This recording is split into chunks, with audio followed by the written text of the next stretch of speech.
वाह क्या बात है मुन्ना।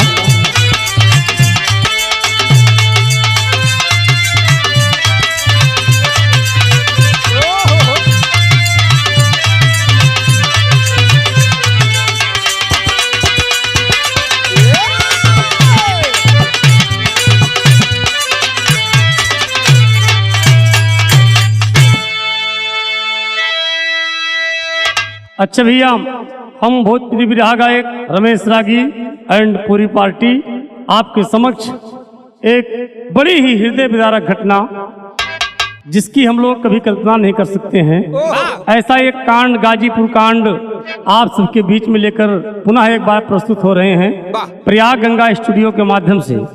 इस गीत को आप सुनेंगे, आकार दे के आओ मास्टर।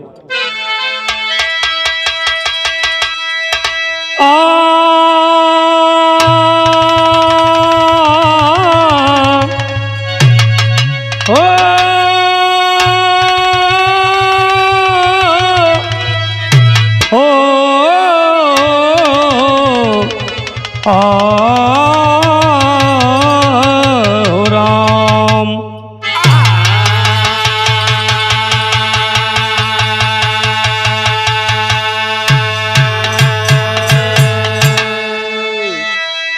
चार लाइन भूमिका का भाव देना पड़ा।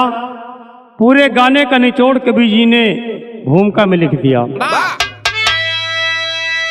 जिसके उदर में है सृष्टि की रचना, संरचना करती है सारे जहां की। माता की ममता की क्षमता कहें क्या, हर के भी उर में है ममता की झांकी। माँ है आराधना, माँ स्वयं वंदना, जिसने पूजा है माँ को रहा कुछ न बाकी। गुरु शरण की कलम आज आहत हुई, हो गई जब कलंकित ये ममता है माँ की।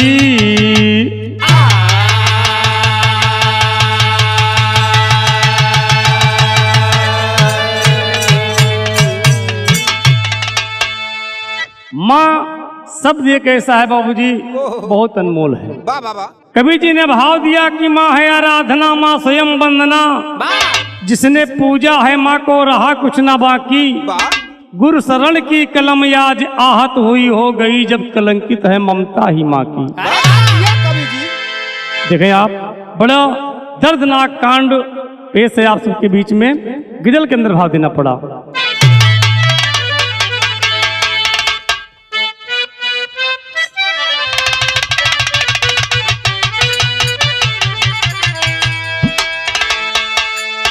केहू के आत्मा के पुकार बा, कहना बा, अरे बा कि दर्द से भर गईल जिंदगी,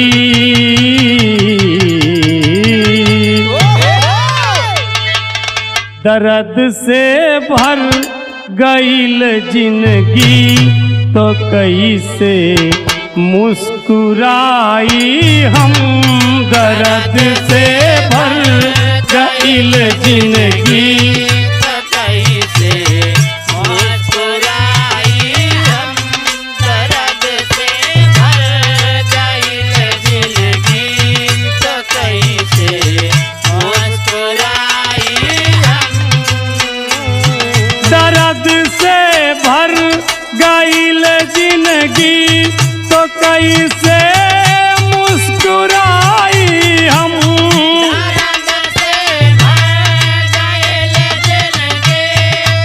वाह वाह,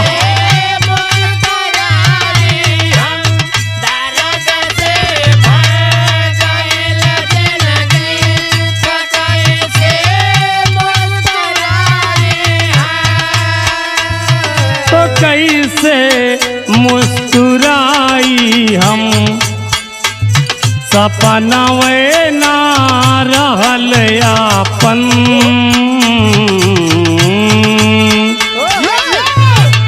सपना वे ना रहल यापन तो कैसे गुनगुनाई हम सपनवे ना रहल यापन तो कैसे गुनगुनाई सपनवे ना रहल यापन तो कैसे गुनगुनाए हम। यह गजल के तर्ज में, लेकिन भाव में माननीय कवि गुरुशरण यादव जी ने कितना सुंदर भाव दिया। कलम कैसे लिखे माता कुमाता हो भी सकती है, कलम कैसे लिखे माता माता हो भी सकती है, कलम कैसे लिखे माता माता हो भी सकती है। कलम कैसे लिखे माता कुमाता हो भी सकती है। कलम कैसे लिखे वाह वाह, क्या बात है मुन्ना। माता हो भी सकती है, कलम कैसे लिखे माता माता हो भी सकती है। कुमाता हो भी सकती है, जिंदगी देने वाली जिंदगी ले भी सकती है, जिंदगी देने वाली जिंदगी ले भी सकती है, जिंदगी देने वाली जिंदगी ले भी सकती है। यही से कहानी की शुरुआत हुई मास्टर। कहानी कहाँ की है, वाह कैसी है, आओ मास्टर।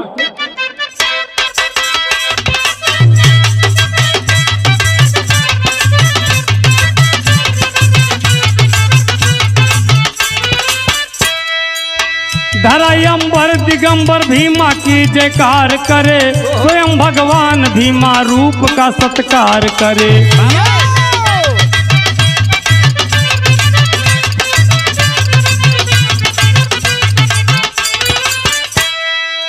माँ का रूप दो है, एक बिच्छू एक नागिन का, एक खुद खाती है एक मिट जाती तिनका तिनका।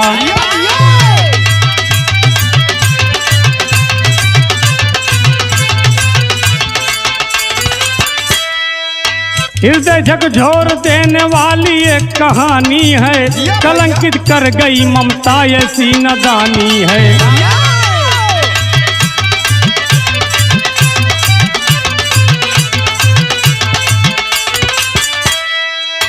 जिला गाजीपुर में बुढ़ानपुर एक गांव सही, रहा श्री राम प्रजापति का मकान वही।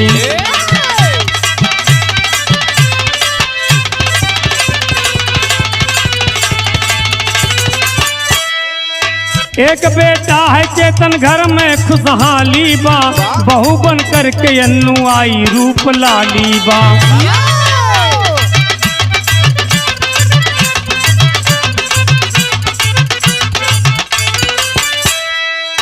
बहू के नाज रहा अपनी सुहराई पे,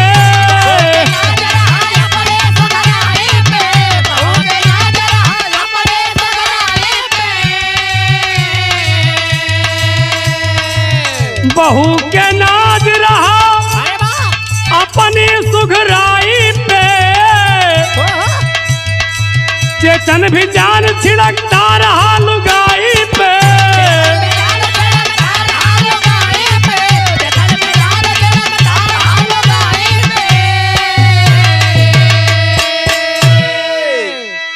चेतन भी जान छिड़कता रहा लुगाई पे। देखें आप, कवि जी ने भाव दिया कि धरा अंबर दिगंबर भी माँ की जयकार करे, स्वयं भगवान माँ रूप का सत्कार करे। माँ सर्वोपर है दोस्त। बाबा माँ अगर नहीं होती तो सृष्टि की रचना नहीं होती।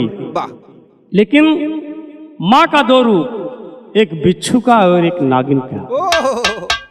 बिच्छू अपने बच्चे के लिए मिट जाती है। इसी तरह एक माँ ने माँ नाम को कलंकित कर दिया। दोस्त, कहानी मिली जिला गाजीपुर में बुढ़ानपुर एक गांव है, वहीं पर एक श्री राम प्रजापति जी का मकान है। प्रजापति जी के एक छे बेटवा, जो ने बेटवा का नाम बताया गया चेतन। चेतन की मातारी बाप शादी किए, बड़ी खूबसूरत दुल्हन मिली जिसका नाम अन्नू बताया गया। बड़ी सुंदर दुल्हन घर में आई, एकदम लक्ष्मी बन करके आई। घर में बड़ा प्यार बा, पति पत्नी दोनों में बहुत प्यार है। तो कवि जी यहाँ पर भाव लिखते हैं, एक तर्ज है मास्टर।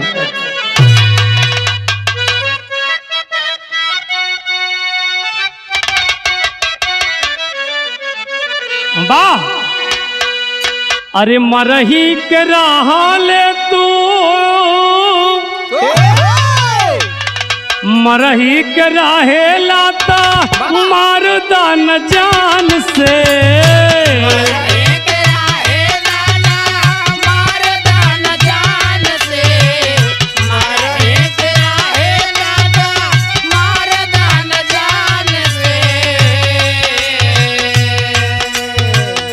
मरही के राहे लाता मारदा न जान से, काहे के मुआवेलू नजरिया के बान से, काहे के मुआवेलू नजरिया के बान से, काहे के मुआवेलू नजरिया के बान से।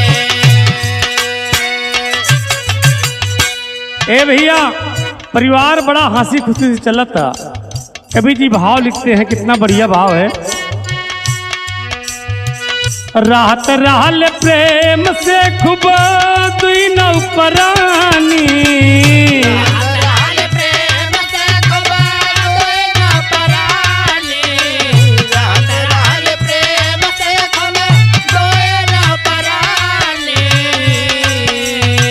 राहत रहल प्रेम से खूब दुई नौकरानी, कुल परिवार सुखी काटत रहल चानी, कुल परिवार सुखी काटत रहल चानी, कुल परिवार सुखी काटत रहल चानी।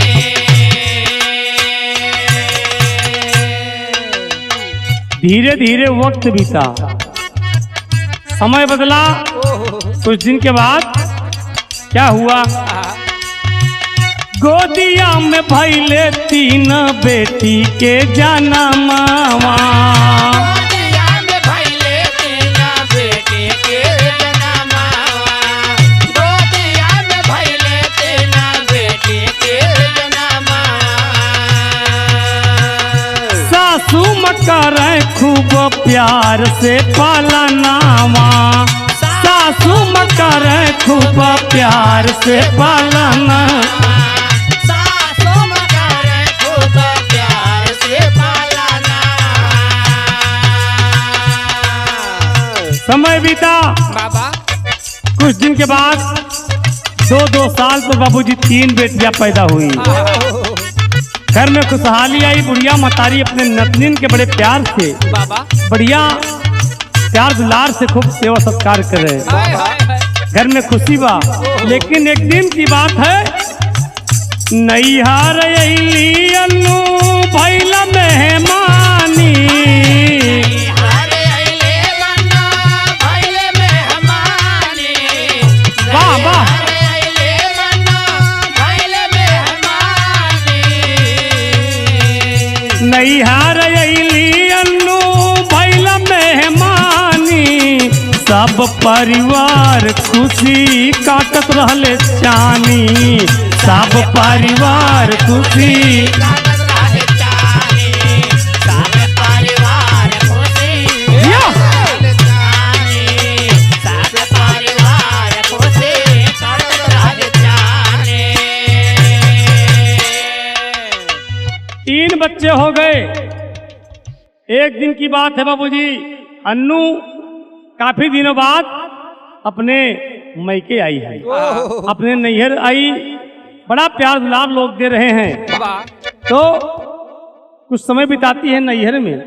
तब कवि जी भाव लिखते हैं, अरे गांव के ही एक लड़का राजू जे कर नाम हो,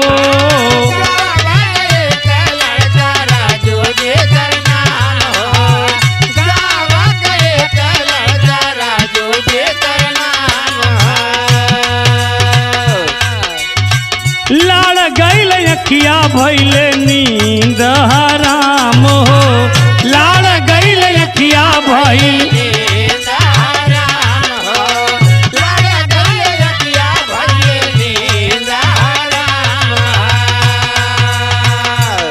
उसी नैहर में उसके बगलिया में एक लड़का है जिसका नाम राजू बताया गया।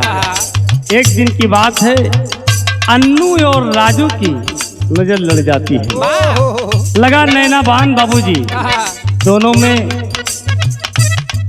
मिलाप होने लगा, वार्तालाप होने लगा, बातचीत होने लगी। तो बाबूजी कहा जाता है कि दिल लगाया नहीं जाता है, लग जाता है।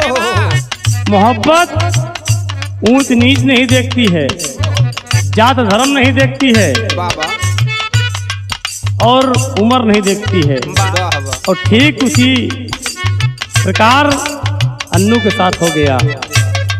कवि जी ने भाव दिया,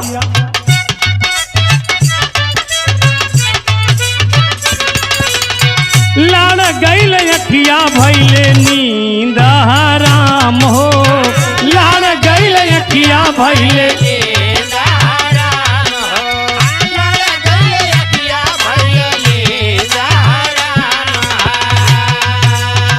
केहू नहीं जाने कब हो जाई नदानी, केहू नहीं जाने कब हो जाई नदानी, केहू नहीं जाने कब हो जाई नदानी, केहू नहीं जाने कब हो जाई नदानी। कुल परिवार सुखी काटत रहल चानी, कुल परिवार सुखी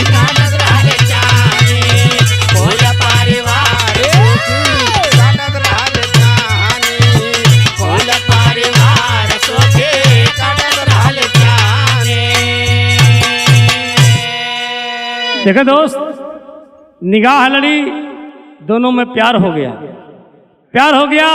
और वो अन्नू नाम की औरत ये भूल गई कि मैं किसी की पत्नी हूँ, मेरे 3 बच्चे हैं। बाबूजी सबका माया मोह तोड़ दिया, तोड़ करके राजू नाम के लड़के से बाबूजी दिलो जान से मरने लगती है।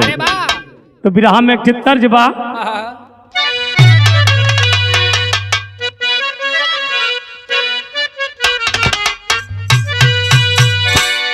देखें आप, बहुत बढ़िया परमिंदर जी भाव है कि अरे पतरकू,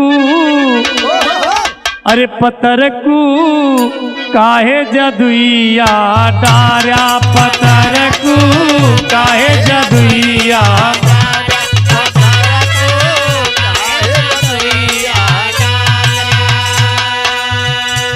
इतना तर्ज बा, लेकिन हमार कवि गुरसोन यादव जी भाव में कितना बढ़िया भाव दिए। नजर से, अरे नजर से जहिया नजरिया लागल, नजर से जहिया नजरिया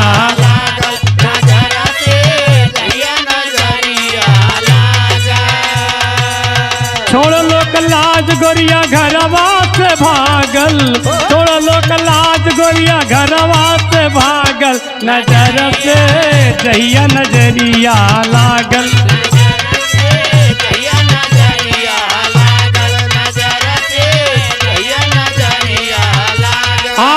छोड़ लोक लाज गोरी घरवा से भागल, छोड़ लोक लाज गोरी घरवा से भागल, नजर से जहिया नजरिया।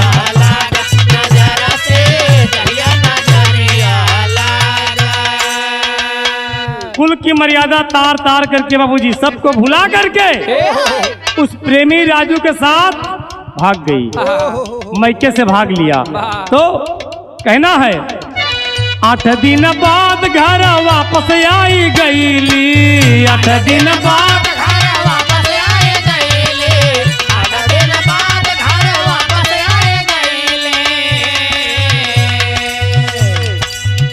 माफ कैदा साहब बड़ी गलती हम कैली, माफ कैदा बड़ी गलती हम कैली, माफ कैदा साहब बड़ी गलती हम कैली।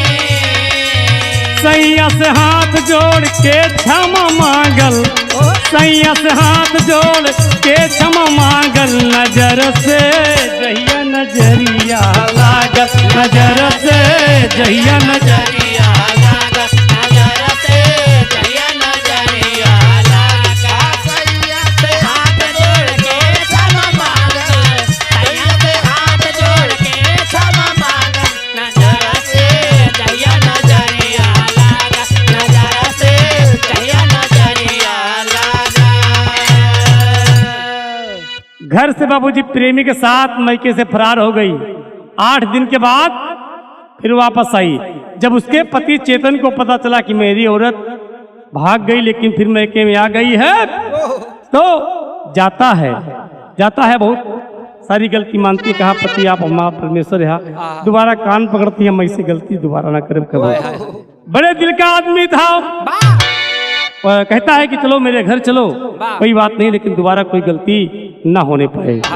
तो कहना है पत्नी के समझा के चेतन लाए घरवा, पत्नी के समझा के चेतन लाए घरवा, पत्नी के समझा के चेतन लाए घरवा।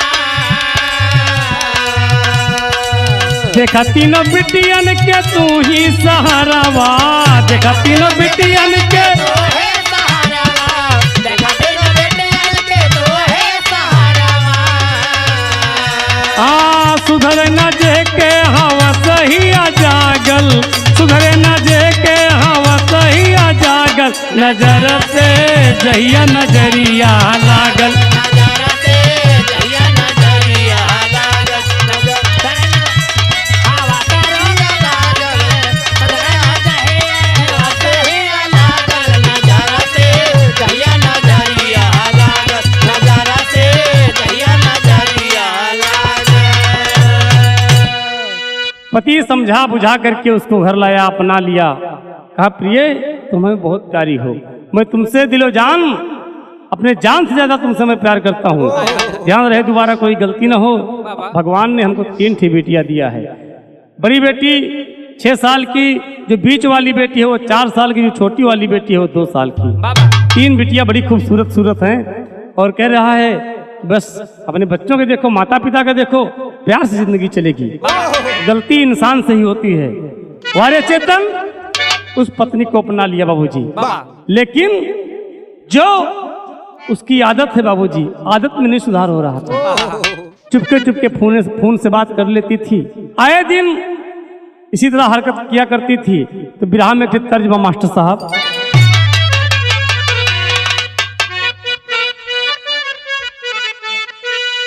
बड़ी पुरान हो। अरे जनक राउर बगिया में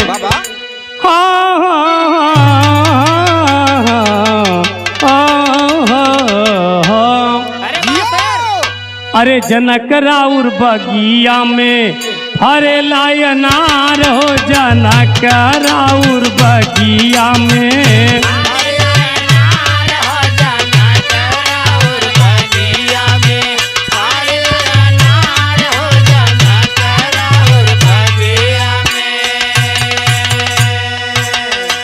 यह तर्जमा। लेकिन एक दिन की बात है, वो अन्नू क्या करती है, सवार काल सिरावा पे, सवार काल सिरावा पे, दिन गुरुवार हो, सवार काल सिरावा पे,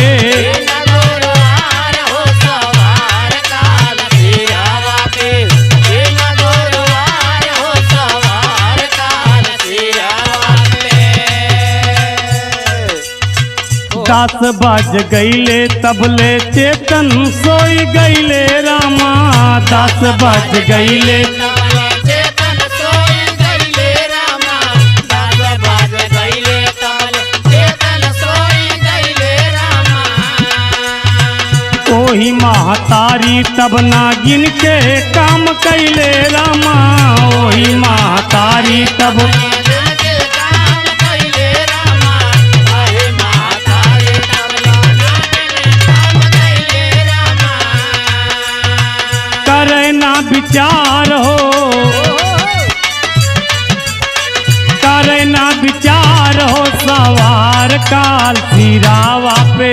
करे ना विचार हो सवार काल सिरावा करे ना विचार हो सवार काल सिरावा पे करे ना विचार हो सवार काल सिरावा पे। ए बाबूजी दिन गुरुवार था, अभी ज्यादा दिन की ये घटना नहीं, एकदम तरोताजी घटना है बाबूजी। एक हफ्ते पहले लगभग 25 अगस्त की घटना है दोस्त। ये दिन बृहस्पतिवार था और ये रात में सबको खाना पीना खिलाने के बाद में बाबूजी उसका पति भी सो जाता है, बूढ़ी सास भी सो जाती, ससुर भी सो जाता है, तीनों बच्चियां भी सो जाती हैं। लेकिन जैसे वो रोज खाने के बाद दूध पिलाती थी, आज ये जब बेटियां 10 बजे के बाद जब सो गई तो ये हरामखोर करती क्या है कि जो मुंह मार दवा होती है, 3 पुड़िया मुंह मार दवा रखी होती है बाबूजी, ये उसी दूध में बाबूजी 3 गिलास में बारी बारी से पुड़िया डाल लेती है और बेटियां सो रही हैं, तीनों बेटियां सो रही हैं, बाबूजी झकझोर कर जगाती है। तीनों बेटियां जागी नींद में है, एक एक गिलास दूध दे दिया, तीनों बेटियां पी करके फिर सो गई, फिर सो गई और अपना भी बाबूजी ये लेट गई। लेकिन जब बेटियां जहर भरा गिलास जब तीनों बेटियां पी लेती हैं, नींद में है, लेकिन जैसे जैसे जहर उनके बदन में बेधता है बाबूजी, वो बेचैन होती है, बेचैन होती है, छटपटा रही है। उस सोते सोते बाबूजी उस अपनी माँ से कवि जी उनके अंतरात्मा की आवाज लिखा, गुरुशरण यादव जी ने लिखा, उनकी अंतर आत्मा की आवाज अपनी माँ से कह रही है कि माँ तुम क्या कर रही हो। विराह में तर्ज है मास्टर साहब, भाव में कहना है, बड़ी बेटी छटपटा रही है, उसकी आत्मा अपनी माँ से कह रही है कि माँ, अरे मोरी माई हो मोरी माई, मोरी माई हो मोरी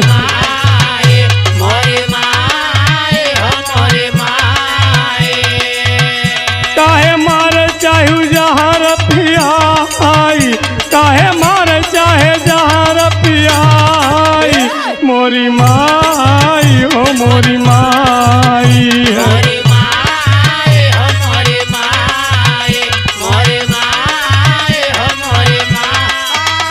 काहे मारे चाहे जहर पियाई, काहे मारे चाहे जहर पियाई, मोरी माई हो मोरी माँ।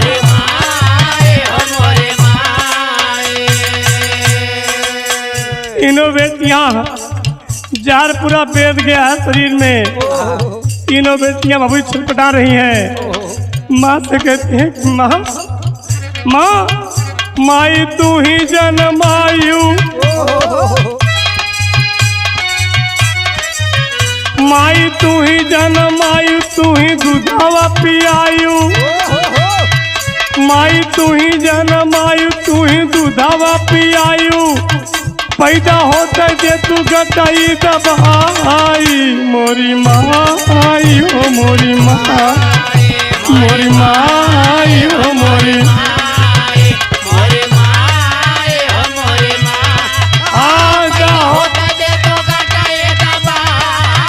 पैदा होता जे तू गटाई दबाई, मोरी माई हो मोरी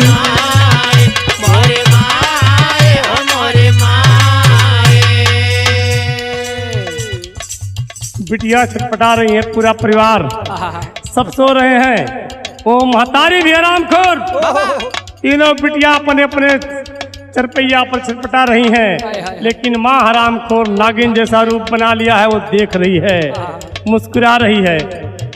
बेटी रोई कहे पुकार, बेटी रोई कहे पुकार, बहाई हसुआ के धार, बेटी रोई कहे पुकार, बहे हसुआ के धार, हम कौन गलती कैली दे तू न बताई, मोरी माई हो मोरी माँ, मोरी माई हो मोरी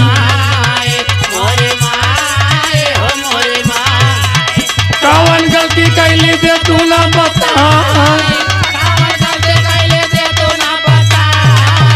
मोरी माई हो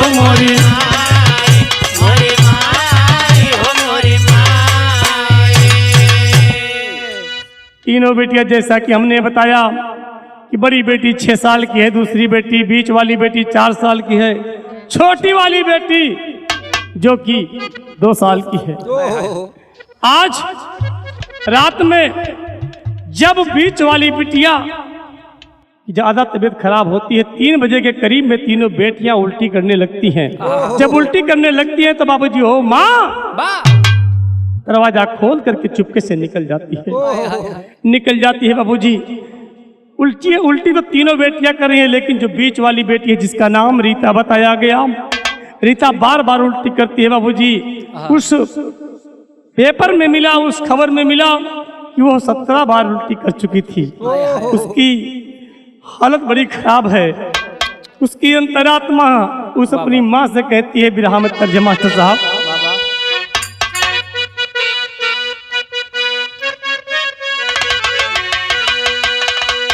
कह रही है कि माँ, अरे माँ मेरी मुझे तो बस तेरा है सहारा,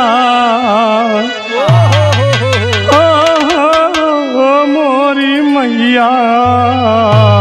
अरे बाबा, अरे माँ मेरी मुझे तो बस तेरा है सहारा, कहे आंसू की धारा, है कसूर मेरा कोई नहीं। माँ मेरा मुझे तो बस तेरा है सहारा, कहे आंसू की धारा, है कसूर मेरा कोई नहीं। माँ मेरे मुझको है तेरा सहारा, कहे आंसू की धारा, कसूर मेरा कोई नहीं। माँ घर से चली गई है।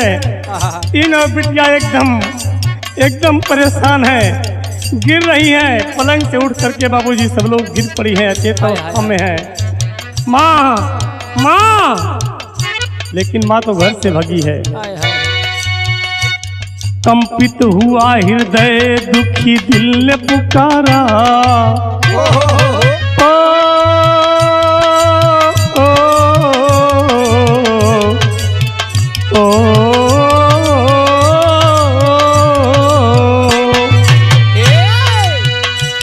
कंपित हुआ हृदय, दुखी दिल ने पुकारा, कहे आंसू की धारा, है कसूर मेरा कोई नहीं। कंपित हुआ हृदय, दुखी दिल ने पुकारा, कहे आंसू की धारा, है कसूर मेरा कोई नहीं।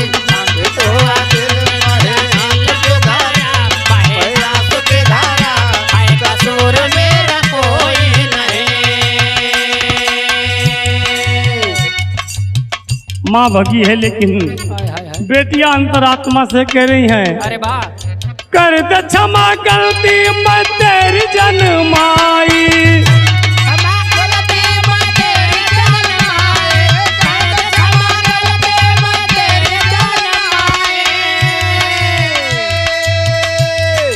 कर दे क्षमा गलती मेरी जन्माई हूँ तेरी, जैसे भी हूँ मैया परछाई हूँ तेरी।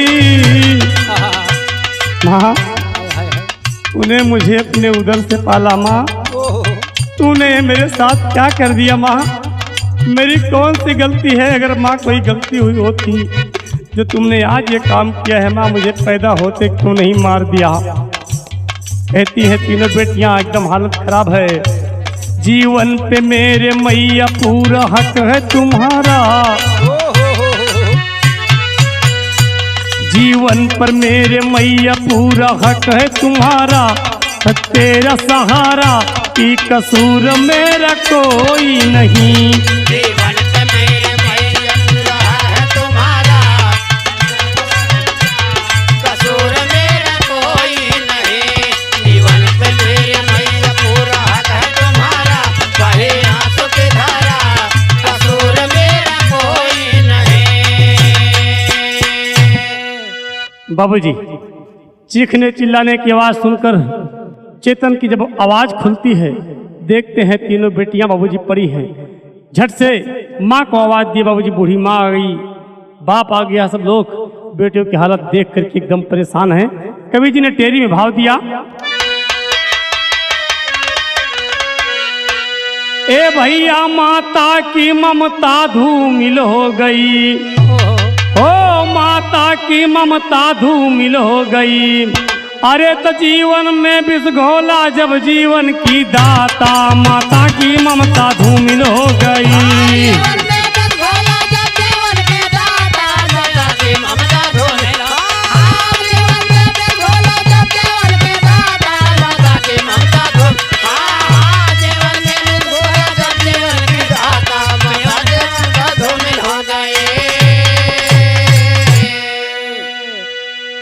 जीवन में विष घोला जब जीवन की दाता, माता की ममता धूमिल हो गई। बाबूजी किसके ऊपर विश्वास किया जाए? जो जन्म देती है, जो बच्चे के ऊपर अपना जान पूरा न्यौछावर करती है, वही माँ ने आज तीनों बेटिया के साथ ऐसा कर दिया। पापड़ के अंदर भाव देना पड़ा।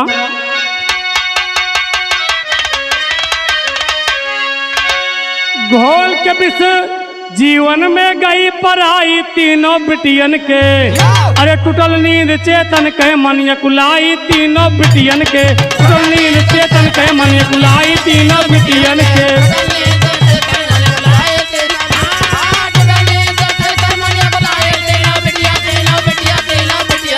टूटल नींद चेतन के मन यकुलाई तीनों।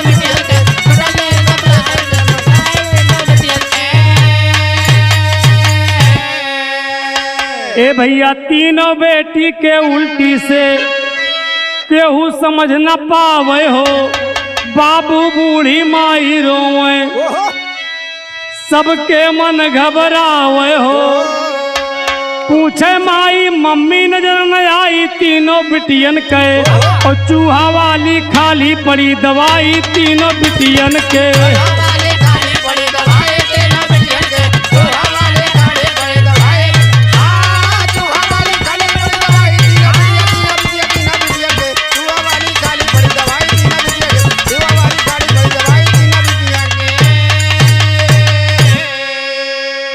ए बाबूजी, बुढ़िया मतारी देखती है कि अन्नू का कहीं पता नहीं है, पूरे घर में देखती है, लेकिन बाबूजी उसकी निगाह देखती उसी चरपैया के बगल में 3 पुड़िया मूस मार दवाई बाबूजी पड़ी थी।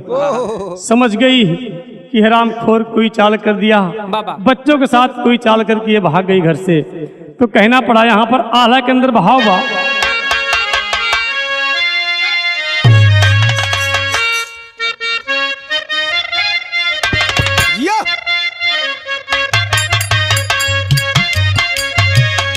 आला में ईश्वर के केहू नहीं देख दुनिया में भैया,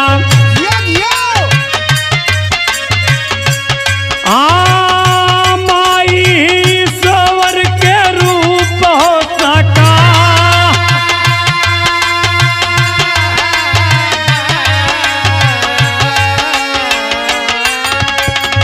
ओही माई जब की का साई बन गई बाबू,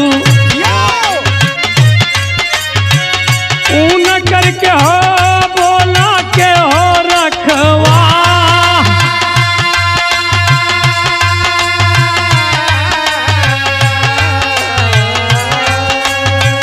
बाबू श्री राम लेके पहुँचे हॉस्पिटलिया बाबू,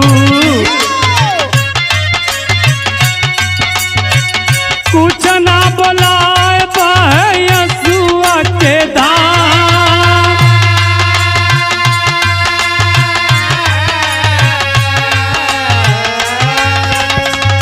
बड़ी और छोट बेटी तू ठीक भैले भैया,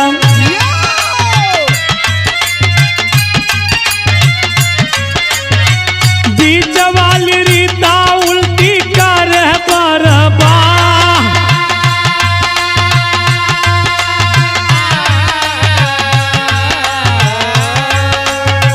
छोटी बेटी और बड़ी बेटी इलाज के दौरान कुछ ठीक होती है, लेकिन जो बीच वाली बेटी जिसका नाम रीता बताया गया, रीता बार बार उल्टी बाबू से लिपट गई। बाबू लगा कि बचम ना बाबू, बड़ी तेज दर्द है। 4 साल की बिटिया रीता है, बाबूजी से कहा है कि पारान नहीं बची है बाबू। बाबूजी से कहा है कि पारान नहीं बचे हैं बाबू। बाबूजी से कहा है कि पारान नहीं बचे हैं बाबू। मम्मी से हमारे मिला था एक बार।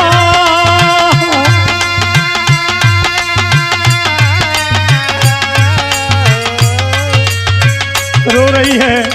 हाँ बाबू, बाबू हम बचब न बाबू, बड़ी जोर दर्द होता बाबू। हमारे मम्मी से हमका मिलवा दिया, मम्मी से मिलवा दिया। और जब बुढ़िया माताजी बाबूजी देखती है, बुढ़िया माई के बात से झर झर नजरिया भैया। बुढ़िया माई के बाते धार धार नजरिया भैया। बुढ़िया माई के बाते धार धार नजरिया भैया। बोला कावन दीनवा देखाया करता।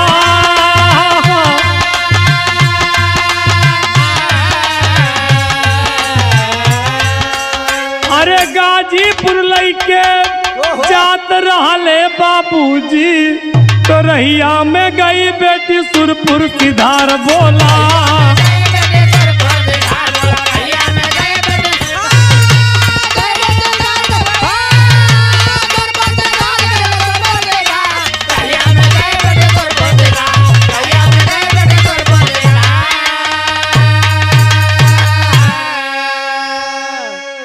ये बाबूजी बिटिया की हालत जब गड़बड़ हो रही थी, उसको ट्रांसफर किया गया गाजीपुर के लिए लेकर जा रहे थे बाबूजी। रास्ते में वो रीता नाम की बिटिया जो 4 साल की बच्ची थी, वो बाबूजी भगवान को प्यारी हो गई, खत्म हो गई। जब खत्म हो गई, बाप अपनी गोदी में चेतन अपनी बिटिया को लिया, उसकी गोद में बिटिया दम तोड़ दिया। परेशान हो रहा है। आखिरी भाव में कहना पड़ा मास्टर साहब,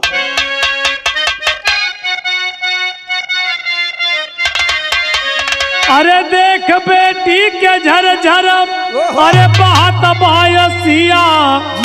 देख बेटी के झर झर, हई बहत बायसिया। कुछ ना सूझे कहवा ले जाई बेटी कैलसिया।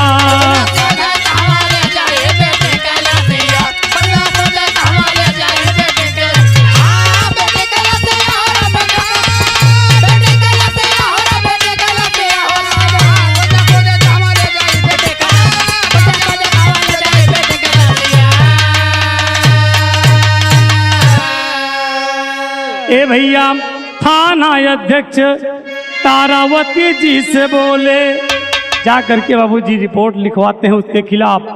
थाना अध्यक्ष तारावती जी से बोले, कहे न्याय करा साहब, सारा राज दिल का खोले। अरे मुंह से निकले ना आवाज, मुंह से निकले ना आवाज, रुक जाता ससिया। कुछ ना सूझे कहवा ले जाई बेटी कैलसिया।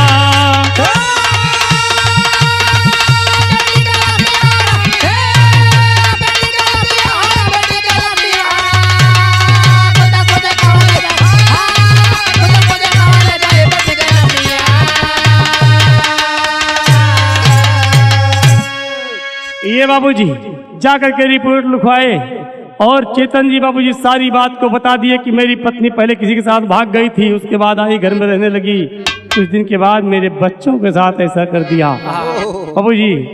और जब जो उसके पास जो नंबर रहा, उस नंबर पर जब कॉल किया चेतन, तो वो बात भी करती है। बात करे पापिन, वही फूनवा मिलाई के, फिर पश्चाताप करे कि बड़ा पाप कैली साहब, सब कुछ लुटाई के।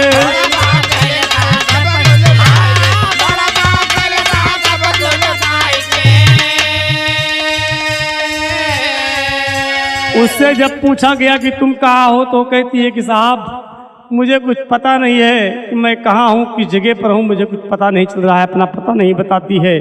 कुछ ना सूझे जाई कहवा पर प्रेम के रसिया। अरे तो कुछ ना सूझे कहवा ले जाई बेटी कैलसिया।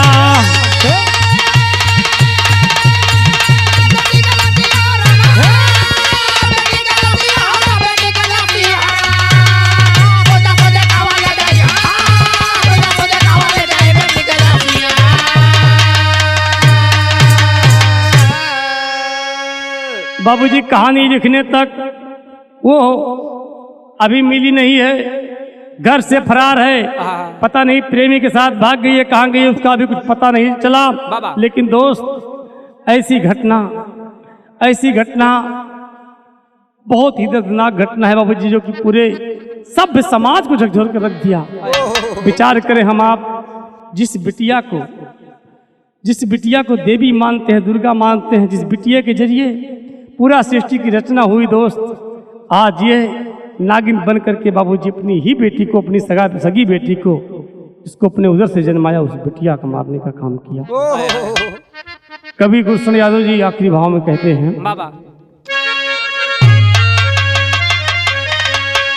साधु बदल दास जगजीवन माया राम गुणकारी, अरे सूरज पाल गुरु जगन्नाथ कातिल होई महतारी हो।